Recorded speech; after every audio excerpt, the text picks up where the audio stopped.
In 1847, during the renovation of an abandoned church in Millfield, Ohio, workers discovered a hidden compartment beneath the ornately carved pulpit. The compartment, sealed with an elaborate mechanism that had evaded detection for decades, contained a weathered, leather-bound journal, its pages yellowed with age, yet meticulously preserved. Inside were records of deaths, over 8,000 names, each entry written in the same precise handwriting, documenting date, location, cause, and most disturbingly, property values and asset calculations. Next to this grim ledger were 15 carefully drawn maps of settlements across Ohio, Indiana, and Illinois, each marked with the same chilling phrase, "The Promised Land." The maps featured detailed topographical markings indicating swamplands, floodplains, and other dangerous terrain features, with annotations about seasonal disease patterns and projected mortality rates. Before we continue with the story of the Westbrook family's reign of terror across the Ohio frontier, I'd like to ask you to subscribe to our channel if you enjoy uncovering the darkest secrets of American history. This channel is exclusively for those brave enough to face the disturbing truths that mainstream historians often ignore. Let us know in the comments which state you're listening from.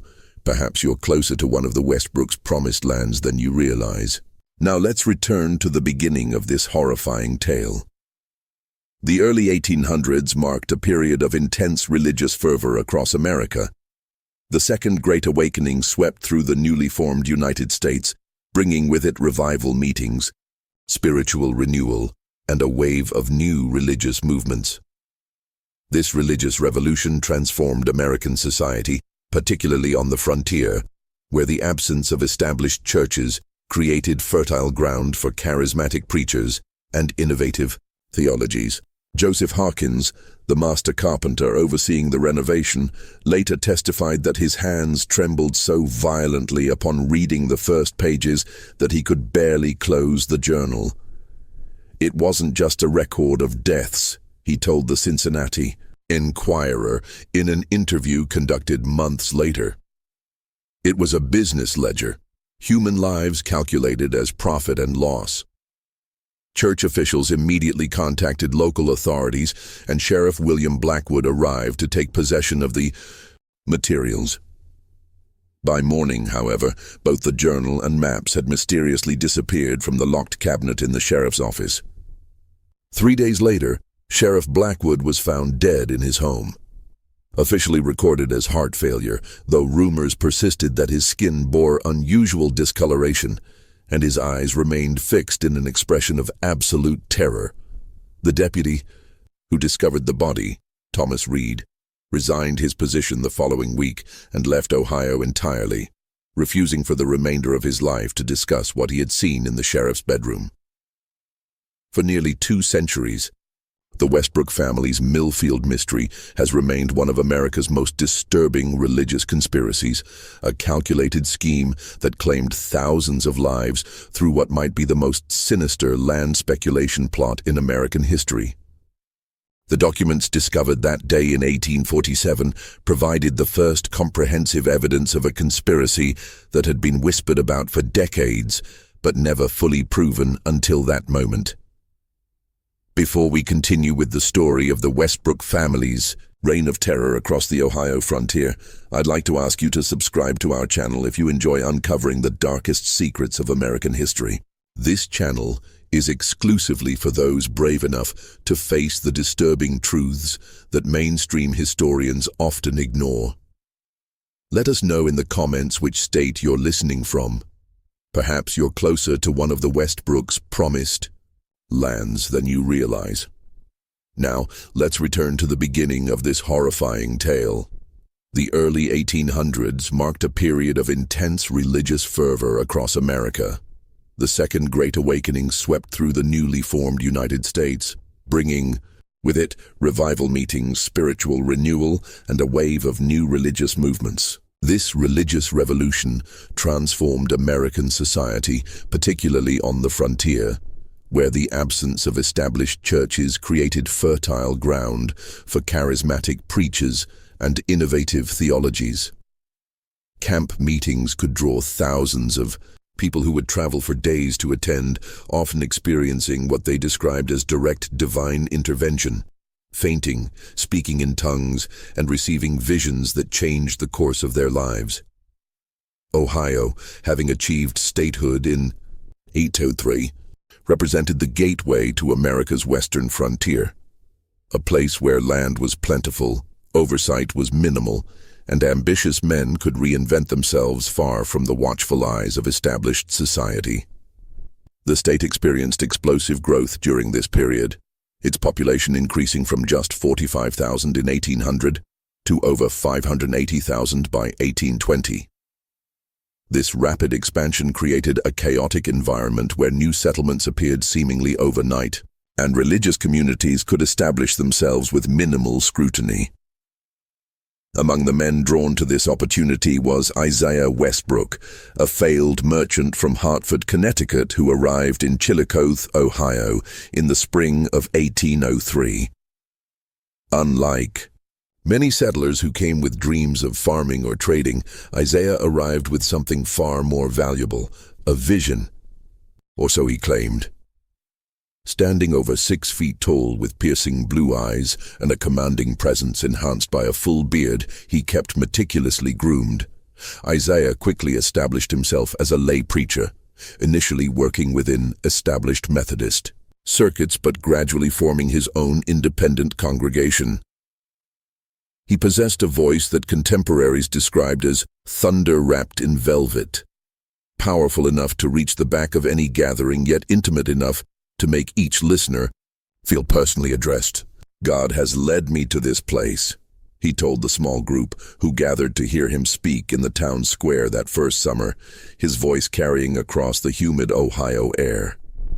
"He has shown me that this land, this Ohio country, is to be a new Jerusalem for his chosen people. The old churches of the East have grown corrupt and complacent. Here, where the forests still echo with the voice of creation, we shall build a pure faith." Isaiah's charisma was undeniable. Those who encountered him frequently described an unusual intensity in his gaze, a certainty in his words that seemed to transcend ordinary faith. Hannah Weathers, whose journal provides one of the few first-hand accounts of Isaiah's early preaching, wrote, "When Reverend Westbrook speaks of divine visions, even the most skeptical find themselves nodding in agreement. There is something in his eyes that makes disbelief seem impossible, as though he can see straight through to your soul and address the doubts you've never spoken aloud."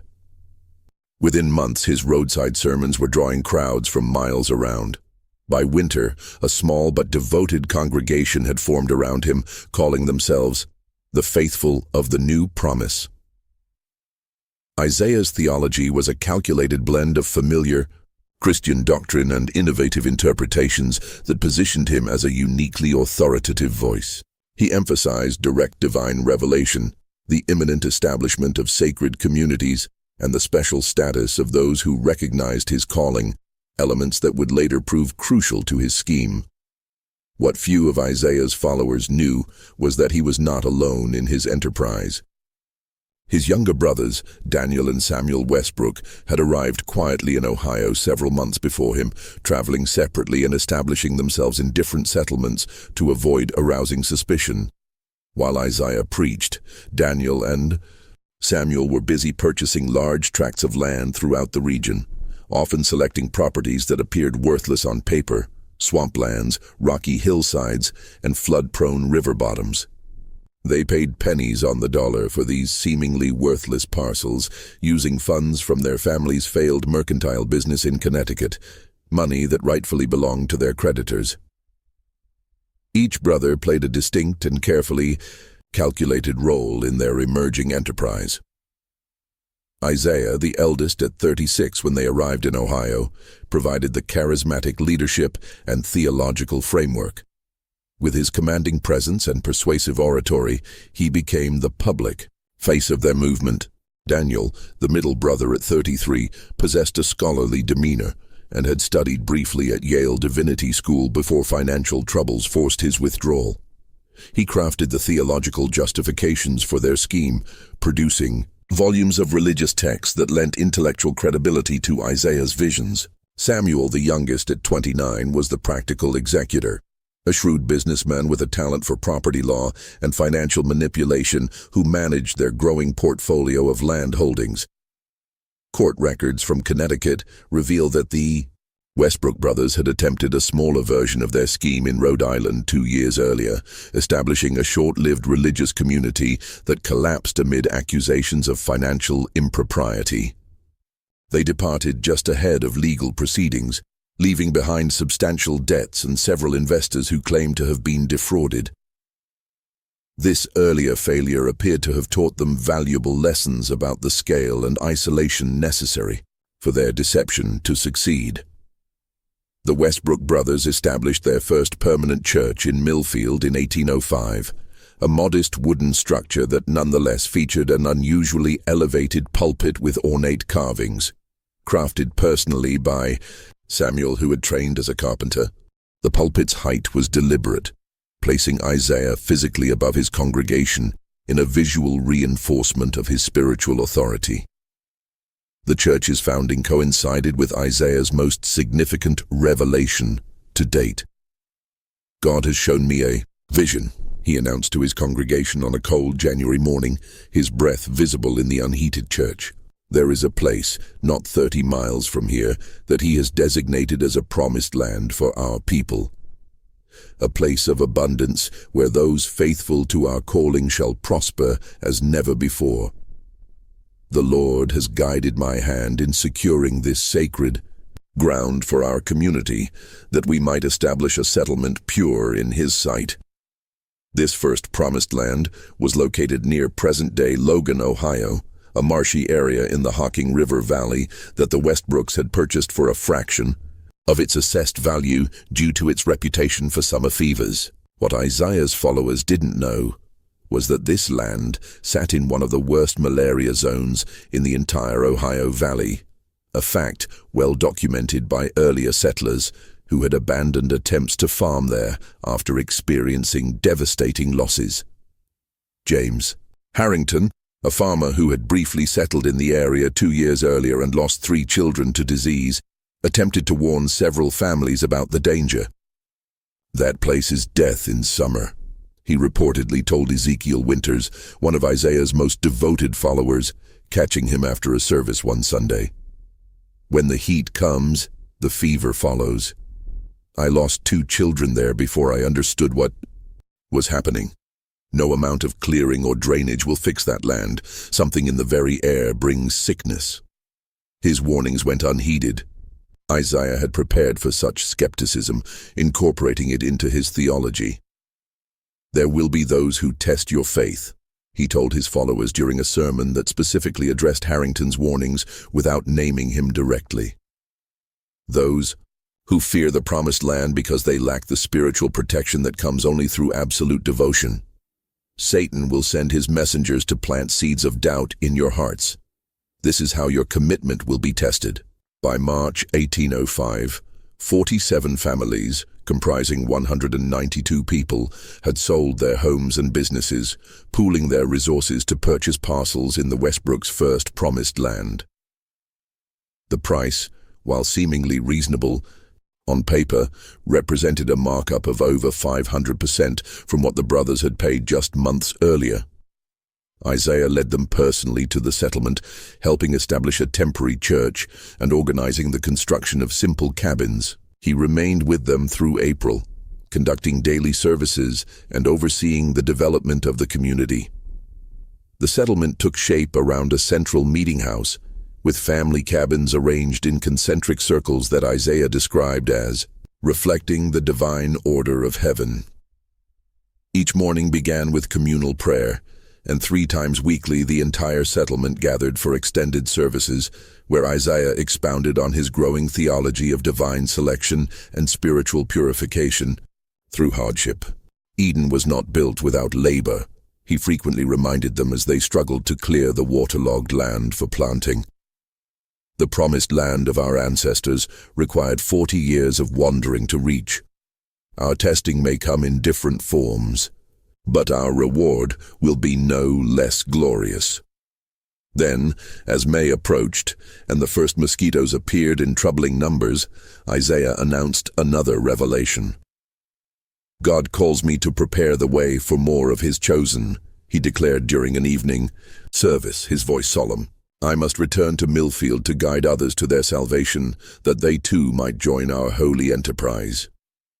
He departed the following morning, taking with him Daniel, who had served as the settlement's record-keeper, leaving Samuel to oversee the community's continued development. What happened next was documented by Elizabeth Winters, wife of Ezekiel, whose diary remained hidden in the wall of their cabin until its discovery in 1890. The journal, now preserved at the Ohio Historical Society, provides the most comprehensive first-hand account of life in the first Westbrook settlement. By June, the first cases of malaria appeared, primarily among children and the elderly. By mid-July, the settlement had established its first cemetery. By August, that cemetery contained 73 graves. Buried little Sarah today, Elizabeth wrote on August 12, 1805, her handwriting increasingly unsteady as the entry progressed. That makes 17 graves in the burial ground since last week. The fever takes them so quickly now, healthy at breakfast, delirious by supper, gone before the next dawn. Ezekiel insists this is a test of faith, but I cannot understand what God would want with so many innocent souls. I suggested returning to Millfield, but Ezekiel says Reverend Westbrook warned that those who abandon the promised land abandon their salvation. Samuel Westbrook visits each new grave, writing in his book with such careful attention you would think he was recording births rather than deaths. The diary entry from September 3rd reveals a troubling detail. Samuel spends hours in his cabin with his ledgers.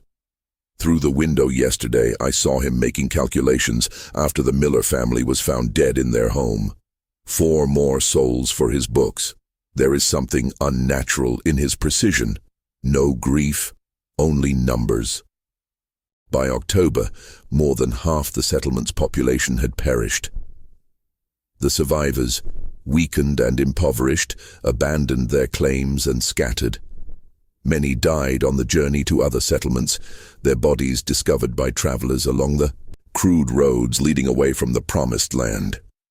Those who made it to established towns found themselves objects of both pity and suspicion, victims of what many locals considered a bizarre religious cult. Meanwhile, in Millfield, Isaiah expressed profound sorrow at the tragedy, incorporating it into a series of powerful sermons on faith tested by adversity. Our brothers and sisters have been called to heaven before us, he preached to his growing congregation, his voice breaking with what appeared to be genuine emotion. Their sacrifice has hallowed that ground and prepared the way for a new revelation. The Lord tests most severely those he loves most dearly. What none of his followers realized was that Isaiah had already directed Samuel to quietly reclaim ownership of the abandoned properties through a network of legal proxies. By December 1805, the Westbrooks had recovered virtually all the land from their failed settlement, now at no cost to themselves, while retaining the original purchase funds paid by the settlers. This land would later be resold to timber speculators once the region's malaria reputation had faded from public memory. This pattern would repeat itself over the next 3 decades with frightening precision. Between 1805 and 1840, the Westbrook brothers established 15 different promised land settlements across Ohio, Indiana, and eventually Illinois. Each followed the same essential formula.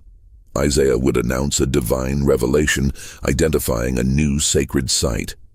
Daniel would produce theological justifications and organize the faithful. Samuel would handle the practical matters of land transactions and construction. The brothers refined their method with each iteration. Later, promised lands included not just malarial swamps, but also arid areas prone to crop failure, flood zones that would drown spring plantings, and heavily forested regions that required impossible amounts of labor to clear for farming. In each case, The land appeared promising to inexperienced eyes, but harbored fatal flaws, obvious to experienced settlers. Their fourth settlement, established near present-day Marion, Ohio in 1810, introduced a new element to their scheme. This location sat on a floodplain that appeared fertile and well-watered during the dry autumn when prospective settlers were first shown the property. What Isaiah described as God's blessing of abundant water was, in reality, a seasonal flooding pattern that would inundate the entire settlement each spring, destroying crops, contaminating wells, and spreading waterborne diseases. Particularly ingenious was their seventh settlement in western Ohio, established in 1815. This location featured what appeared to be exceptionally fertile soil, dark and rich-looking. In reality, the soil contained a high clay content that retained water poorly and formed a cement-like crust when dry, making agriculture nearly impossible. By the time settlers discovered this reality, winter had set in, leaving them trapped in an unsustainable location until spring, by which time starvation and disease had claimed dozens of lives. What the Westbrooks perfected was a form of religious exploitation unprecedented in American history, wrote historian Margaret Sinclair in her 1998 analysis of the case. They deliberately selected lands that would produce maximum casualties within the first year of settlement, allowing them to reclaim and resell the properties multiple times to new groups of faithful. Their scheme combined the worst elements of religious manipulation and predatory capitalism, weaponizing faith against the very people who embraced it most fervently. The second critical component of the Westbrooks scheme emerged around 1810, when they began requiring all members of their movement to sign a covenant of faith, a document that appeared to be a spiritual commitment but functioned as a legal transfer of property rights. These covenants, drafted by Daniel with input from legal advisors the brothers quietly consulted in Cincinnati, stipulated that if a settler abandoned their land or died without direct heirs who were members of the faith, their property would revert to the church, which, legally speaking, meant the Westbrook brothers. The covenant's language was masterfully crafted to conceal its true purpose beneath layers of religious terminology. As Moses led his people through the wilderness, toward lands flowing with milk and honey, so too do I commit my worldly possessions to the greater glory of our shared journey. Should the Lord call me to his side before my earthly work is complete, or should my faith falter and I depart from our sacred community, I hereby consecrate my portion of the promised land to the continuing ministry of our church, that others might benefit from the blessings I have received. Court records from Franklin County, Ohio show that between 1812 and 1815 alone, the Westbrooks reclaimed ownership of over 400 parcels of land through these covenant clauses, most following the deaths of entire families in their third promised land settlement. The value of these reclaimed properties, even at frontier prices, exceeded $50,000. An enormous sum for the period, equivalent to millions in today's currency. As you hear these disturbing details about how the Westbrooks manipulated religious devotion for profit, consider the psychology behind such calculated deception. If this story is giving you chills, share this video with someone who appreciates dark historical mysteries, hit that like button to support our research into America's hidden horrors, and don't forget to subscribe. This channel uncovers the stories mainstream historians often ignore, and the Westbrook conspiracy goes much deeper than most people realize. Let's continue our investigation into how these three brothers maintained their deadly scheme for decades. By 1820, the Westbrooks had amassed considerable wealth. Isaiah, now styling himself Prophet Westbrook, had established a central church in Columbus, Ohio, that rivaled the grandeur of many East Coast cathedrals. The building, constructed of locally quarried limestone with impressive stained glass windows imported from Philadelphia, stood as a physical testament to the movement's success.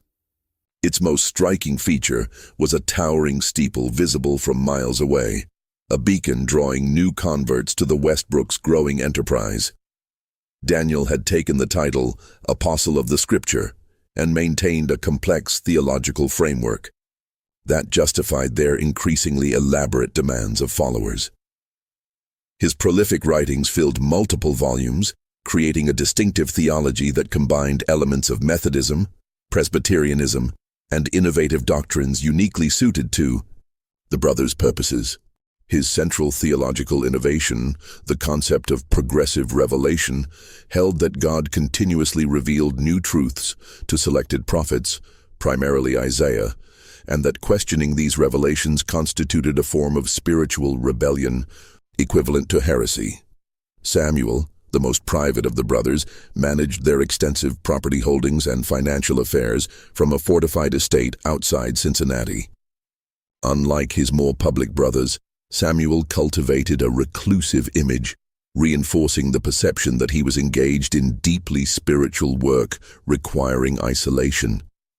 In reality, his estate functioned as the operational headquarters for their financial empire, with a small staff of clerks maintaining detailed records of properties, deaths, and profits. Their organization had evolved significantly from its humble beginnings. By 1825, the Westbrook Church claimed over 3,000 members across Ohio and neighboring states.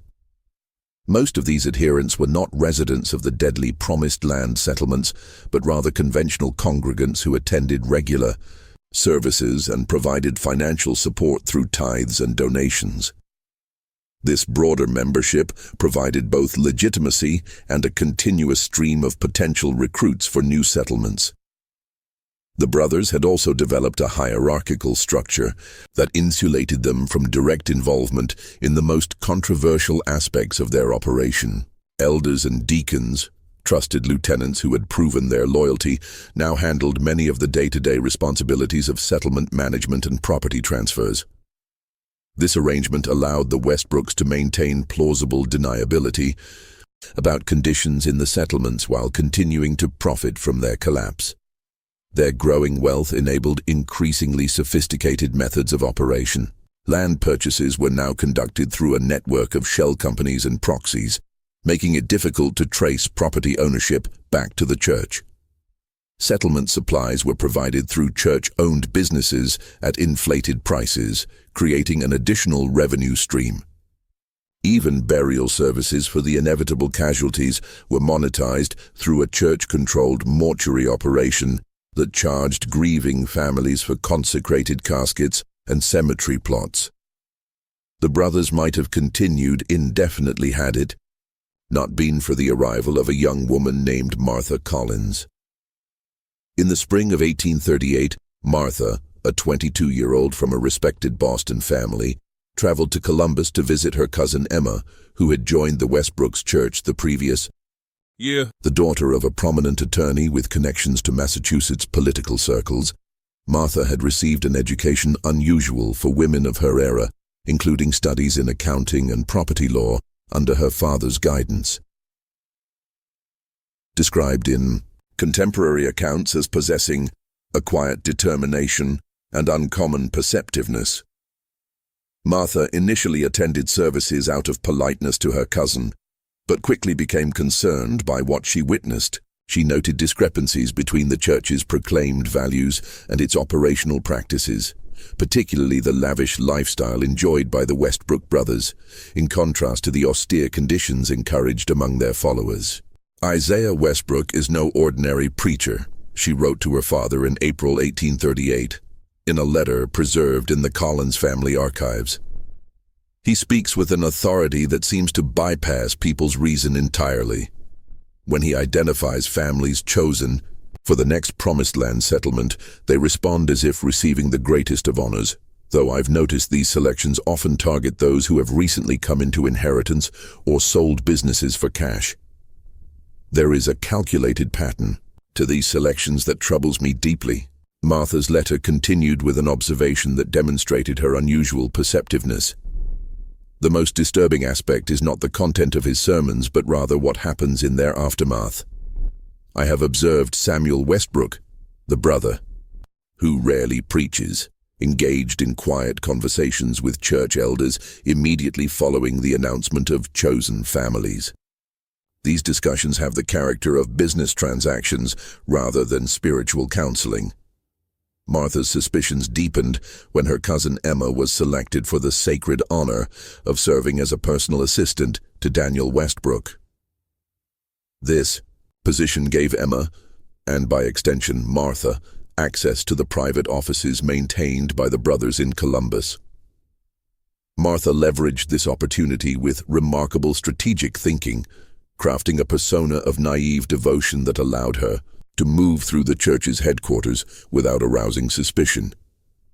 What Martha discovered there would ultimately unravel the Westbrooks' empire. While organizing papers in Daniel's study one afternoon in early May, she came across a locked cabinet of unusual design.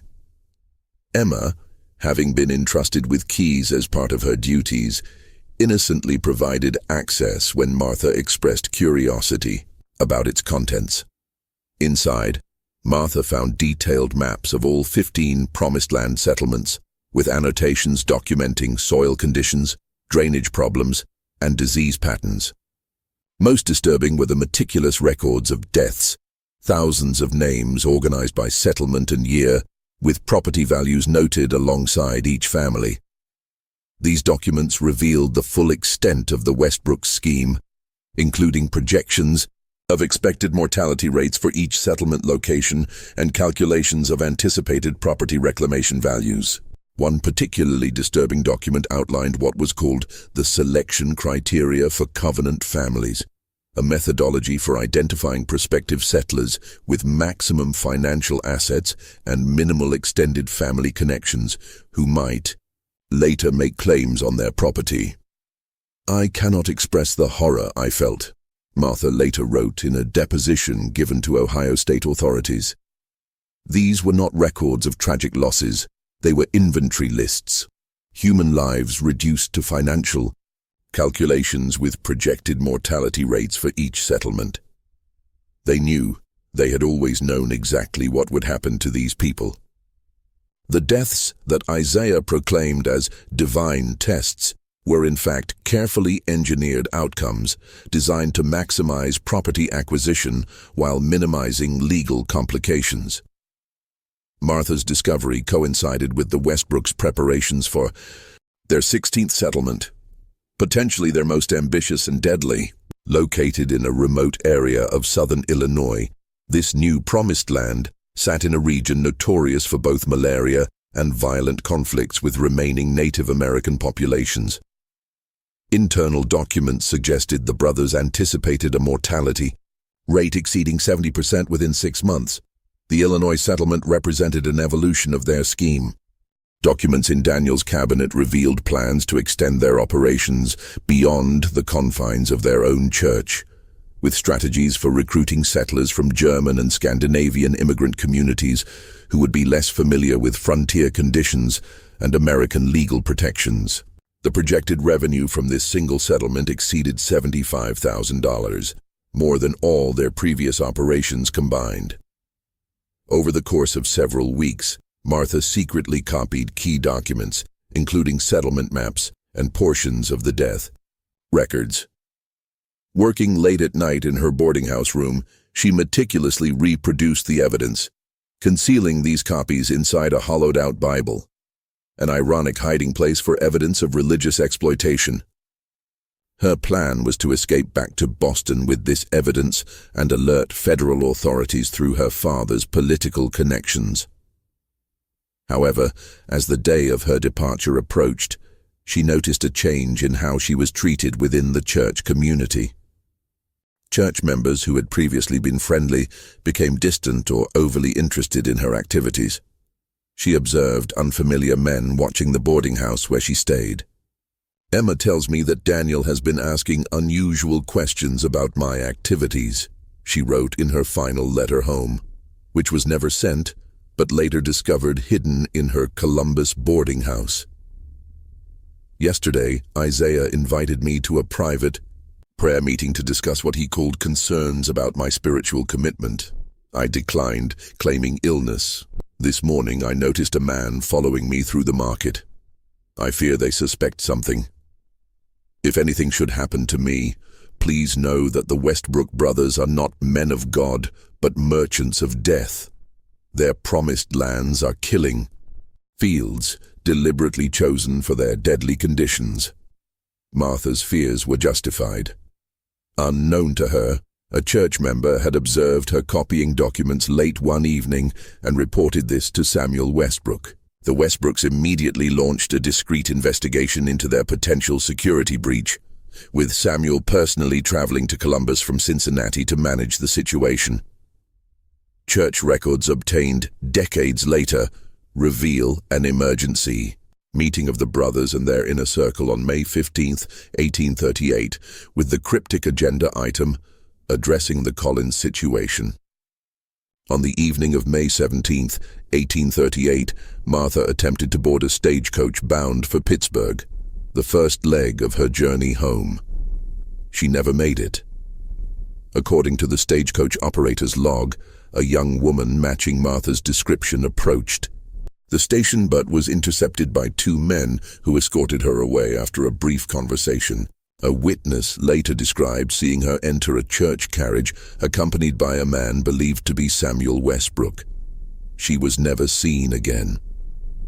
The official explanation provided by the Westbrook Church was that Martha had received a divine calling to join the advance preparation team for the Illinois settlement.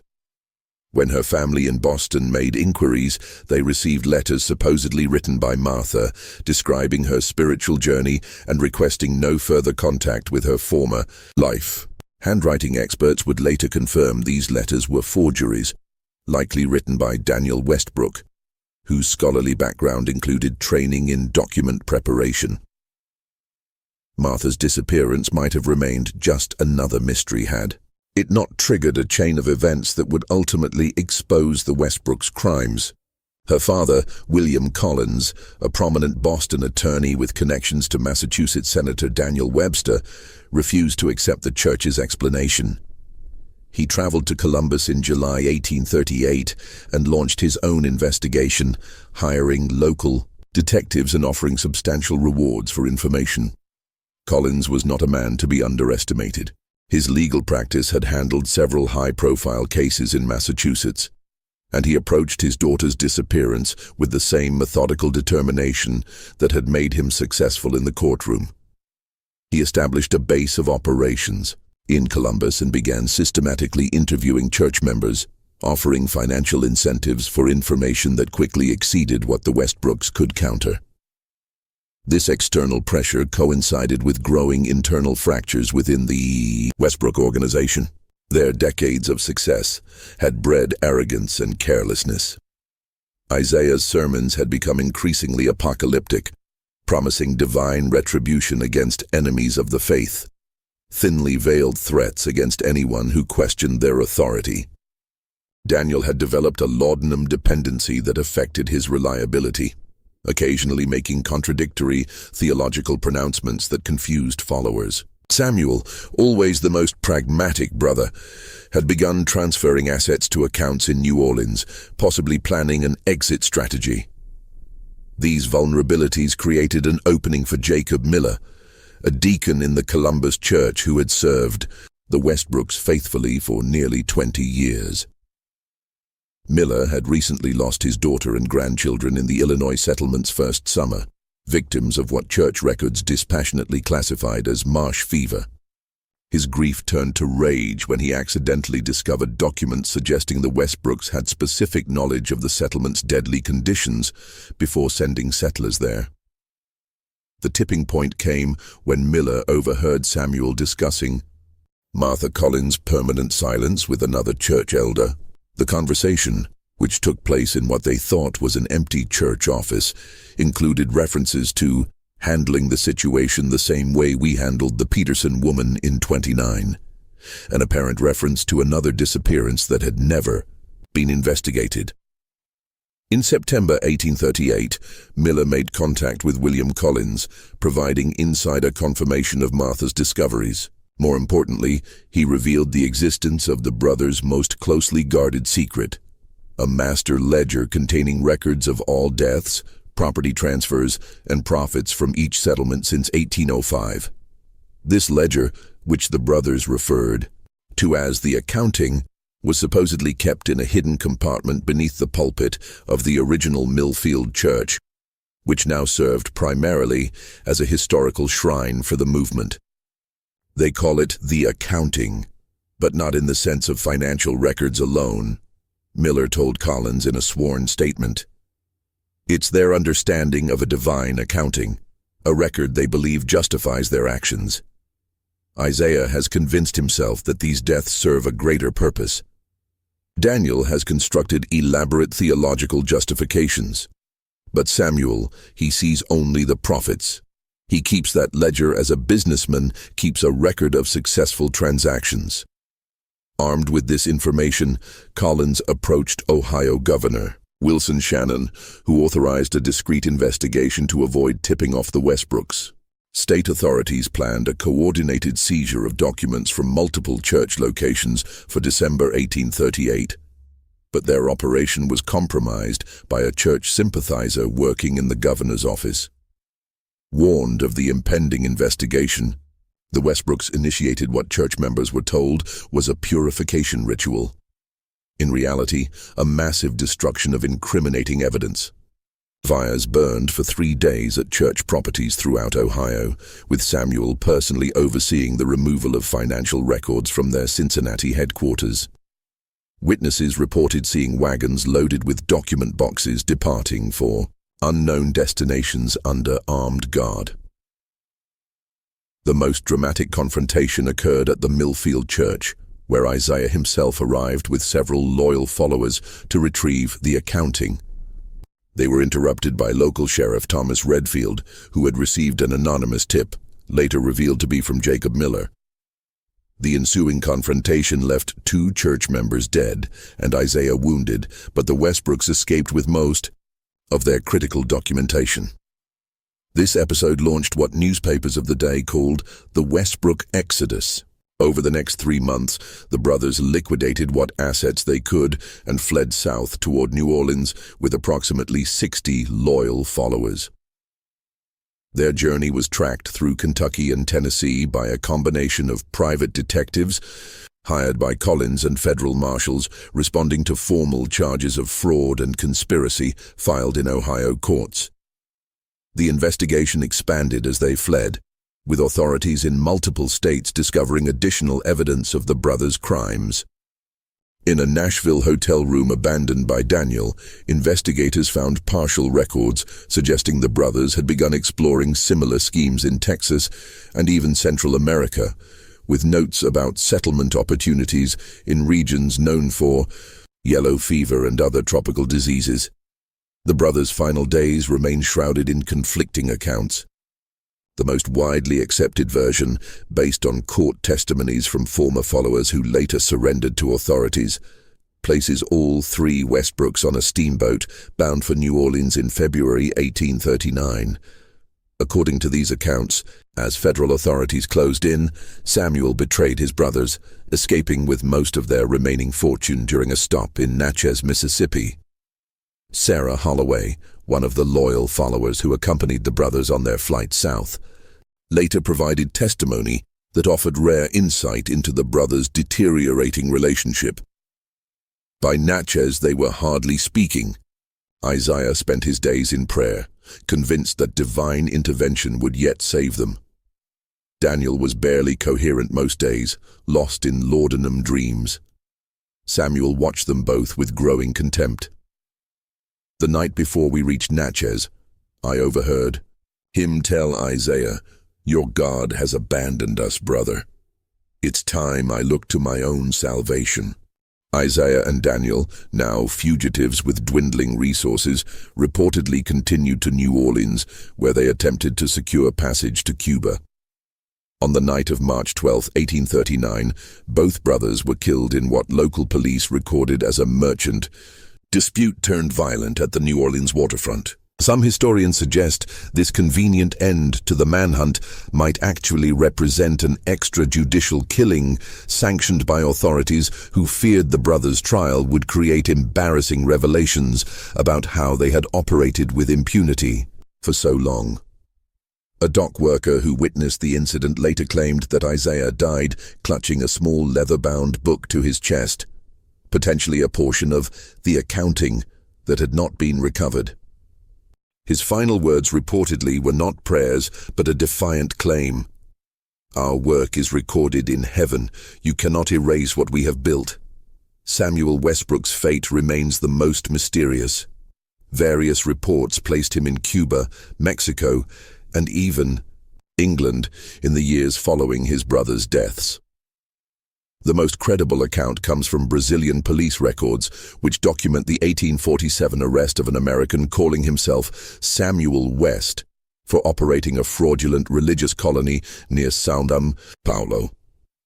The description matches Samuel Westbrook, and the scheme bore remarkable similarities to the Ohio operations. This suspect died in custody before trial, reportedly from self-administered poison. A journal confiscated from Samuel West by Brazilian authorities contained passages that seemed to confirm his identity. "My brothers lacked vision. They saw our work as confined to the American frontier. I always understood that our model could function anywhere faith blinds people to reason. The principles remain sound, though implementation must adapt to local conditions."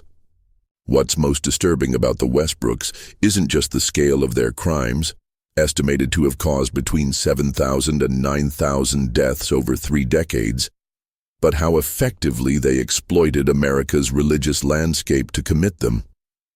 They operated during a period of intense spiritual experimentation when new denominations and religious movements emerged regularly across the frontier. Their settlements were isolated enough to avoid scrutiny, but close enough to transportation networks to attract new victims. They exploited fundamental weaknesses in America's developing society: the lack of communication between scattered communities, the absence of regulatory oversight on the frontier, and most critically, the constitutional protections for religious practice that made authorities reluctant to investigate even suspicious church activities. Their operation represented a perfect storm of religious manipulation, geographical isolation, and financial exploitation that allowed mass casualties to accumulate for decades without intervention. The Westbrooks understood something fundamental about America during this period, wrote historian James Thornton in his landmark analysis, Faith and Fraud on the Frontier. Religious freedom, one of our nation's greatest virtues, created space for both genuine spiritual innovation and deadly exploitation. The frontier's distance from established authority structures made it impossible to distinguish dangerous cults from sincere new denominations until it was often too late. In this regulatory vacuum, the brothers constructed what may be the most profitable murder scheme in American history. The brothers' operation worked not just because of their cunning, but because it exploited deep psychological vulnerabilities. Dr. Eleanor Matthews, a historian specializing in 19th century religious movements, explains, "The Westbrooks offered what every frontier settler desperately needed: community, purpose, and divine reassurance in a chaotic and dangerous environment. By framing their settlements as divinely chosen locations, they transformed ordinary land speculation into a sacred calling. Questioning the promised land wasn't just expressing doubt about real estate, it was challenging God's will itself." What made their manipulation particularly effective was how they integrated it with legitimate religious practices. Sunday services in Westbrook churches followed recognizable Protestant formats. Their hymns were standard Methodist and Baptist compositions. Their basic theological tenets, salvation through faith, the importance of community, preparation for Christ's return, aligned with mainstream Christianity. This veneer of normalcy made the dangerous innovations harder to detect. Few people realize that what made the Westbrook scheme so effective was their deep understanding of both theology and human psychology. In a time when religious identity was central to most Americans' lives, they crafted a narrative that made questioning their authority equivalent to questioning God himself. This channel is exclusively for those who seek the unvarnished truth about America's darkest chapters. If you've stayed with us this far, you're clearly someone who values historical honesty over comfortable myths. Hit that subscribe button and notification bell if you haven't already, and share this video with others who appreciate these hidden histories. The aftermath of the Westbrook conspiracy reverberated through American society for decades. In Ohio, the scandal prompted the first state laws regulating religious land holdings and requiring financial transparency from churches. The Westbrook regulations, as they came to be known, established precedents for distinguishing between religious freedom and fraudulent exploitation that influenced legislation in multiple states. Several promised land settlements were eventually reclaimed by survivors and their descendants, though many remained abandoned, grim monuments to a tragedy too painful to reclaim. The sites themselves became the subject of local legends and superstitions. The original Logan settlement, where the first victims died, remained uninhabited for nearly 50 years after the Westbrook's exposure. Local residents reported unusual phenomena around the abandoned cabins, though these stories likely reflected the psychological impact of knowing what had occurred there rather than any supernatural presence. When the land was finally redeveloped in the 1890s, workers reportedly refused to dig foundations near the old settlement cemetery. The most complete accounting of the Westbrook's victims came through the persistent efforts of William Collins, who continued investigating long after the brothers' deaths. Working with Jacob Miller and other former church members, Collins established the Westbrook Victims Registry, which documented 8,432 deaths directly attributable to the brothers' settlements. This registry, maintained at the Ohio Historical Society until 1915, provided the basis for limited restitution payments to survivors authorized by the Ohio legislature in 1845. Collins dedicated the remainder of his life to this cause, spending his considerable fortune tracking down survivors and documenting the brothers' crimes. His work expanded beyond mere accounting into one of America's first systematic studies of religious exploitation. This was never about just one family's crimes, he wrote in 1850. The Westbrooks exposed vulnerabilities in how we balance religious freedom with public safety, questions we as a nation must address if similar tragedies are to be prevented. Emma Collins, Martha's cousin who had unwittingly facilitated her investigation, suffered profound guilt after learning the truth about the church she had joined. She became a key witness in the state investigations, providing crucial testimony about the brothers' operations despite threats from remaining church loyalists. After the investigations concluded, she established a shelter in Columbus for women who had escaped exploitative religious communities, one of the first such institutions in America.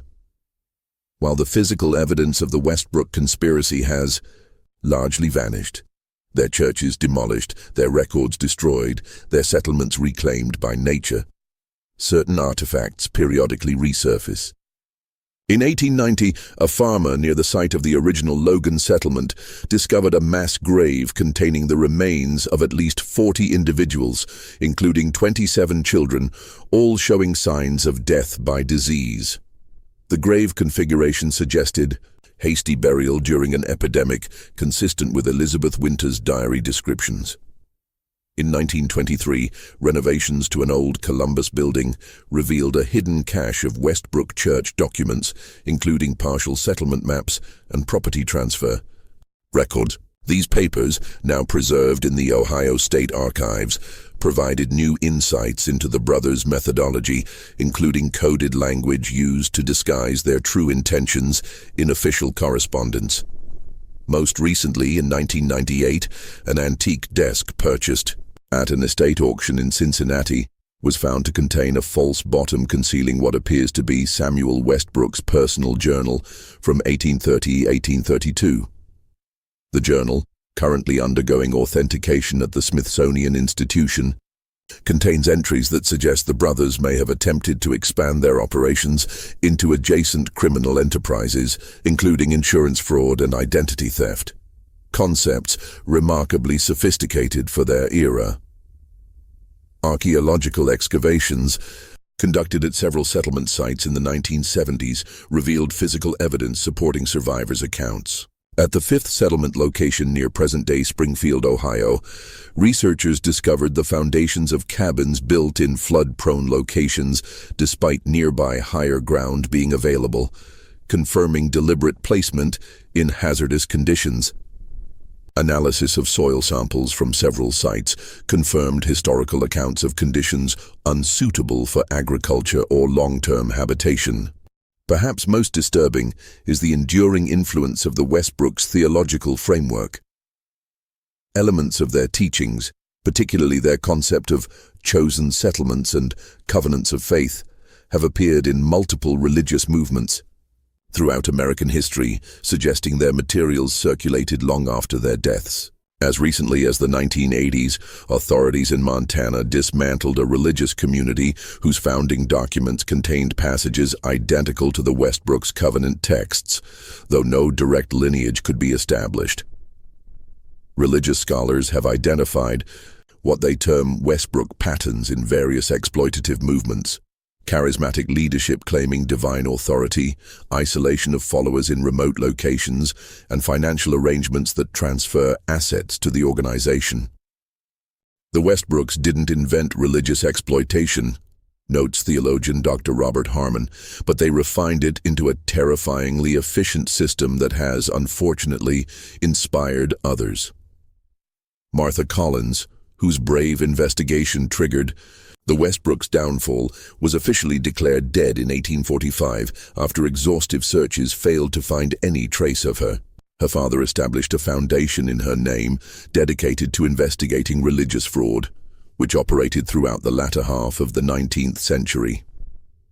The Martha Collins Society funded investigations into suspicious religious movements and provided legal assistance to those seeking to leave controlling groups, work that continues through successor organizations today. In 1890, a woman in San Francisco claiming to be Martha briefly captured public attention, but investigations proved she was an imposter seeking financial gain from the Collins family. The true fate of Martha Collins remains one of the most enduring mysteries of the Westbrook case, with theories ranging from murder at the hands of Samuel Westbrook to a new identity established in another country. What happened to Martha Collins represents the Westbrooks' final secret, wrote Elizabeth Chambers in her 2005 analysis of the case. The brothers took that knowledge to their graves, leaving us with questions that may never be answered. Periodic claims of Martha Collins sightings continued well into the 20th century, becoming a kind of American folklore. In the 1920s, an elderly woman in a Paris boarding house reportedly told stories of the Westbrook brothers to fellow residents before disappearing when American visitors expressed interest in her account. In 1943, a donation to the Ohio Historical Society included a locket containing what appeared to be a later-life portrait of a woman resembling Martha, though its provenance could not be verified. The final known reference to the accounting, the master ledger documenting the brothers' operations, appears in a letter from a New Orleans antiquities dealer to a collector in Boston, dated 1879. The letter describes a most curious volume containing records of religious settlements and their tragic fates bound in red leather with unusual brass fittings. The dealer reported purchasing it from the estate of a deceased sailor who claimed to have acquired it from the effects of a religious man who met his end on the docks many years ago. The letter indicated the book had been sold to an unnamed European collector, and its location remains unknown. Some evidence suggests elements of the Westbrook organization survived the brothers' downfall. Court records from throughout the Midwest document legal proceedings against individuals identified as former church officials who attempted to establish similar operations on a smaller scale. As late as 1870, authorities in Nebraska dismantled a settlement that bore striking similarities to the Westbrook model, led by a man who had served as a deacon in their Columbus church. The Westbrook conspiracy shows us how easily religious devotion can be weaponized when combined with greed and charisma.